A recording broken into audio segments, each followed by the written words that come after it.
кыйын учурда туура чечимди кантип кабыл алабыз? Биринчи, кыргызда сөз бар, динге сугарылган сөз, ачуу душман акылдос.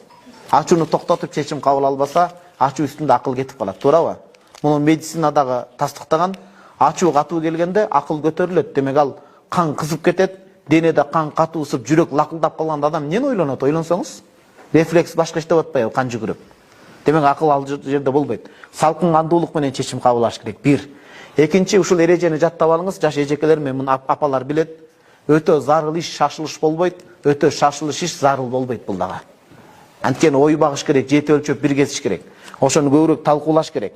Талкуулаганда өзүңүз теңдүү эле бирөө менен эмес, жашоону көргөн мынакей апаларыбыз отурат.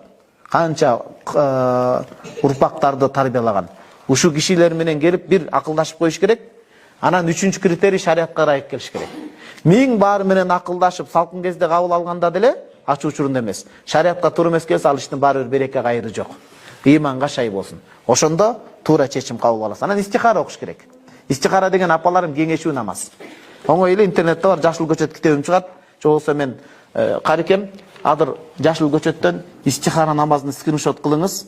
Скриншот кылып, анан Мекенабага жөнөтүңүз. 4-5 бет бар. Мекенаба айылдын группасына, тайпасына таштасын, бардыгы эркектерди, аялдар дагы үйрөнсүн. Азирет Абу Хурайра айткан апа, пайгамбарыбыз бизге ар бир иште керек болсо бут кийимдин боосун тандаганда дагы истихараны окууну үйрөткөн. Элестетиңиз, керек болсо бут кийим боосу. Анткени боону туура эмес сатып алып, улам акча төлөгөндөн көрөк бир сапаттуусун сатып алып, башкага көңүл бурган маанилүү да. А боодон дагы маанилүү болгон иште сөзсүз Кудай менен кеңешип истихара окуйсуз. Жатаарынан алып окуганыңыз жакшыраак. Түшүңүзгө сал дейсиз да жеңе. Истихара кеңешесиз. Эки рекет ой дубасын кыласыз дагы, ушул кайсысын кылганым туура болот деңиз. Анан түшүңүз, кээ бирөөлөр түштү күтүп жүрө берет, бир жыл истихара окуп. Анда ал иши деле бүтүп калат да ал. Көкүрөккө ой салынат.